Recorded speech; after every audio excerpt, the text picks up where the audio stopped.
야고보는 1장 18절에 이런 약속의 말씀을 주셨어요.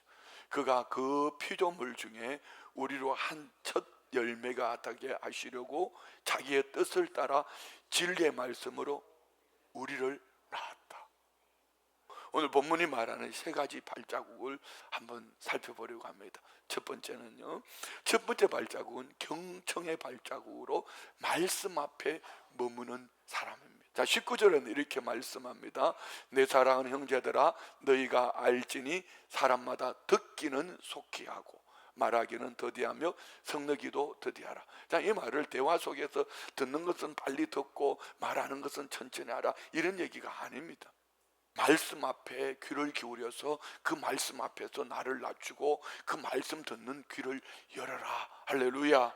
그래서 구약 성경의 신앙의 핵심은 이스라엘 백성들을 보면 신명기 6장 4절에 보면 쉐마 이스라엘, 들으라 이스라엘, 이것이 토라의 핵심입니다. 그래서 성경에 듣는다는 건 단순한 소리를 듣는 것이 아니라 하나님의 음성을 듣기를 순종하는 것, 전인격적인 반응입니다. 그래서 예배 시간에 설교만 듣는 것을 말하는 것이 아니라 우리의 삶 속에서 힘든 일, 어려운 일, 좋은 일, 기쁜 일, 어떤 일을 만나도 그럴 때마다 하나님의 말씀을 들으려고 우리는 어떻게 귀를 기울이는가. 오늘 우리 모든 성도님들 안에 하나님 말씀 듣는 귀가 열리기를 축복합니다. 이게 훈련이 돼야 돼. 21절은 이렇게 말씀합니다. 21절요. 그러므로 모든 더러움과 넘치는 악을 내버리고 너희 영혼을 능히 구원할 바 마음에 심어진 말씀을 온유함으로 받아.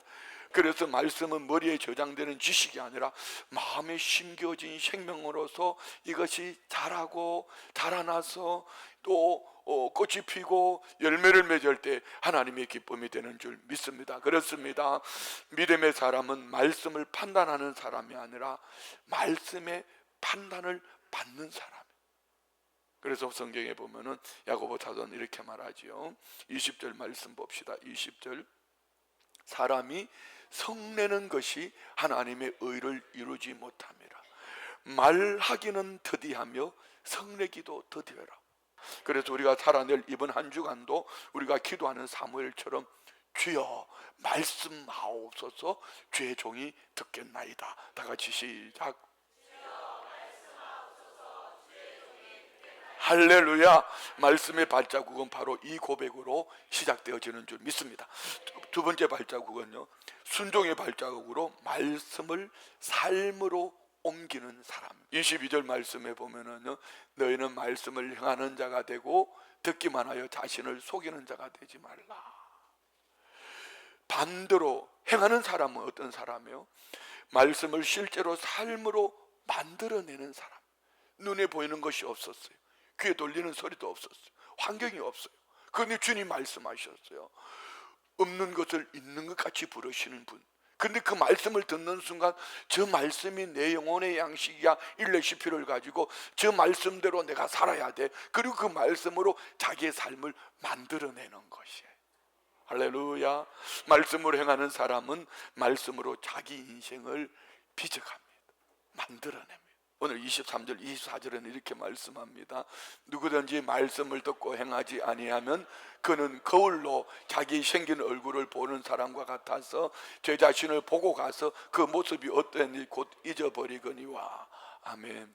우리가 거울을 보는 것은 내 얼굴이 어떤가를 바라보는 것처럼 말씀 앞에 섰을 때 내 인생을 돌아보는 거죠. 그래서 말씀으로 살아내는 믿음의 사람들은 자기 인생을 잘 빚어가는 이유는 말씀 앞에 서서 말씀 앞에서 내 삶을 비춰보는 것입니다. 할렐루야. 그리고 말씀 앞에 서면 내가 어떤 사람인지 다 보여요. 25절 말씀 보세요. 자유롭게 하는 온전한 율법을 들여다보고 있는 자는 듣고 잊어버리는 자가 아니요 실천하는 자니 이 사람은 그 행하는 일에 복을 받아요. 야고보 사도는요, 행함이 없는 믿음은 죽은 믿음이라고 그랬는데 왜 그렇게 말했을까요? 중심이 뭐죠? 하나님의 말씀입니다. 말씀 따라 행하는 여러분 모두가 복 있는 사람인 줄 믿습니다. 말씀은 우리를 억압하는 짐이 아닙니다. 말씀은 우리를 자유롭게 하는 하나님의 은혜인 줄 믿습니다. 그래서 죄는 자유처럼 보이지만 결국 죄는 사망으로, 죄의 삭선 사망입니다. 그렇지만 말씀은 우리가 부담처럼 여겨지지만 그의 길이 있고 그 길을 쫓아갈 때에 우리의 삶이 너무나 멋있고 아름다운 삶으로 빚어져 가는 줄 믿습니다. 오늘 우리 자신에게 물어야 합니다. 나는 지난주에 들은 말씀을 어떻게 기억하고 살았는가? 용서하라 말씀하셨으니 용서하고, 기도하라 말씀하셨으니 기도하고, 항상 기뻐하라 쉬지 말고 기도하라 감사하라 말씀하셨으니 기뻐하고 기도하고 감사하고, 할렐루야. 섬기라 말씀하셨으니 섬기는, 말씀이 행동이 될 때 우리의 삶에 말씀의 발자국이 남게 될 줄 믿습니다. 자, 마지막 세 번째 발자국은 다 같이 시작. 사랑과 거룩의 발자국으로 말씀을 손과 발로 살아내는 사람. 누구든지 스스로 경건하다 생각하며 자기 혀를 제갈 물리지 아니하고 자기 마음을 속이면 이 사람의 경건은 헛것이라. 자, 여러분, 야고보는 참된 경건을 말하면서 먼저 혀를 지적합니다. 스스로 경건하다고 생각하면서 말을 함부로 한다면 그 경건은 헛것이라고 하나님은 야고보 사도를 통해서 우리에게 말씀해 주셨습니다. 이 제갈이 뭐죠? 제갈, 소나 말에게 이렇게 묶어가지고, 왜? 통제하기 위해서, 통제하기 위해서. 혀에 제갈을 물린다는 것은 무조건 침묵하라는 그런 얘기가 아닙니다. 말을 하나님이 원하시는 방향으로 다스리라는 것. 소나 말에게 제갈을 물려서 마음대로 조종하고 싶은 것처럼 내 입에 제갈을 물려서 하나님 말씀으로, 하나님이 말씀하시는 대로 내 입에 말을 쏟아낼 때 이 삶이 가장 하나님의 기쁨이 되고 복된 삶이 될 줄 믿습니다. 그리고 야고보 사도는 참된 경건의 또 다른 한 가지 모습을 27절에 말씀하는데요, 한번 볼까요? 하나님 아버지 앞에서 정결하고 더러움이 없는 경건은 곧 고아와 과부를 그 환난 중에 돌보고 또 자기를 지켜 새 속에 물들지 아니하는 것. 뭐라고 그랬죠? 돌아보고 새 속에 물들지 않는 것. 할렐루야. 고아와 과부를 그 환난 중에 돌보고 또 자기를 지켜 새 속에 물들지 않는 것. 얘는 단순한 종교적인 행위를 말하는 것이 아닙니다. 예배를 드리는 모양을 말하는 것이 아닙니다. 참된 경건은 하나님을 사랑하는 마음이 이웃들을 향한, 이웃이라면 누굽니까? 내 옆에 있는 모두가 이웃 아닙니까? 가정에서는 가족들, 자녀들, 교회 안에서는 교우들, 직장에서, 학교에서 만나지는 모든 이웃들에게 참된 하나님의 사랑을, 할렐루야. 그래서 하나님께서 연약한 자를 돌보셨듯이 하나님 백성도 연약한 이웃을 돌보는 것. 구약 성경이 강조하는 언약의 사랑이 핵심이 뭐지요? 예, 하나님의 신실한 긍휼의 정신으로 이웃을 긍휼한 마음을 가지고 섬기는 것, 섬기는 것. 아멘요. 그래서 성경에서는, 구약 성경에는 고아와 과부를 얘기합니다. 그러면 우리에게는 뭘까요? 나의 도움이 필요한 모든 사람들이, 외로운 어르신들, 병상에 있는 환자들, 지쳐있는 성도들. 하나님은 우리에게 물으십니다. 누가 내 손과 발이 되어 주겠느냐? 누가 내 손과 발이 되어 주겠느냐? 순복음 춘천교회 구역장들아, 너희가 내 손과 발이 되어 줄래?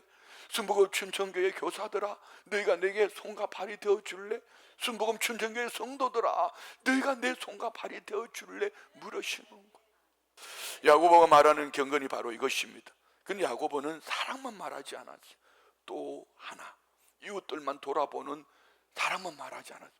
새 속에 물들지 않고 자기를 지켜내는 것. 악은 모든 모양이라도 버리라고 그랬어요. 새 속에 물들지 마라. 생각하는 것도 새 속에 물들지 말고, 보는 것도 세상 것 때문에 TV 모니터 켜고 말입니다, 막 카드 끌고 대고 이런 거 하지 말란 말입니다. 참된 경건은 안으로는 거룩이고 밖으로는 사랑을 나타내 보이는 것입니다. 밖으로는 연약한 자를 돌보고 안으로는 새 속에 물들지 않는 내 마음의 중심을 가지고 있어야 돼요. 세상은 가만히 있어도요, 우리를 물들게 합니다. 분노에 물들게 하고, 비교에 물들게 하고, 탐욕에 물들게 하고, 음란과 교만과 냉소에 물들게 하고. 정원을 한번 보십시오. 가만히 가꾸지 않으면 잡초는 심지도 않았는데 막 잡초가 생기잖아요. 웃기잖아요. 마음도 가만히 내버려두면 이 마음에 막 잡초가 생기는. 그러므로 우리는 날마다 말씀으로 자신을 씻어내야 할 줄 믿습니다. 말씀 앞에 서야 합니다. 기도로 마음을 씻어내야 합니다. 거룩한 공동체 안에 머물러야 합니다. 너무 중요한 거룩한 공동체 안에 머물러서 말씀 앞에 서서 기도의 마음을 지켜낼 때에 날마다 우리는 자신을 씻어낼 줄 믿습니다. 말씀의 발자국은 가장 약한 사람 곁에 남고, 동시에 세상에 물들지 않은 거룩한 삶 속에서 열매를 맺게 될 줄 믿습니다. 자, 말씀 마칩니다. 세 가지 발자국은 결국 예수 그리스도를 가리킵니다. 예수님은 아버지의 말씀을 들으셨고 끝까지 순종하셨고 가장 낮은 자를 섬기시기 위해서 이 땅에 오셨습니다. 그러나 우리는 자주 실패합니다. 그래서 복음이 필요한 겁니다. 그래서 우리 주님이 그렇게 살아내신 겁니다. 예수님께서 우리의 실패를 대신 지시고 십자가에서 완전한 순종을 이루시기를 다 이루었다고 말씀하신 것 같이, 우리가 끊임없이 예수님을 바라볼 때에 말씀을 경청하게 되고 말씀에 순종하게 되고 말씀으로 살아내기를, 그 말씀을 예수님을 닮은 발자국으로 살아낼 줄 믿습니다. 주님 말씀합니다. 내 발자국을 따라와라. 듣는 자리에서, 순종하는 자리에서, 사랑을 베푸는 자리에서. 사랑하는 우리 성도님들, 이번 한 주간 우리의 말 한마디에 말씀의 흔적을 남기기를 원합니다. 우리의 작은 순종 하나에 복음의 향기가 배어있기를 원합니다. 우리가 찾아가는 연약한 이웃 곁에 예수님의 발자국이 남아있기를 원합니다. 그럴 때 사람들은 우리의 삶을 통해 살아계신 예수님을 볼 것이고, 하나님은 저와 우리를 말씀으로 살아낸 발자국이 있는 제자로 인정해 주실 줄 믿습니다.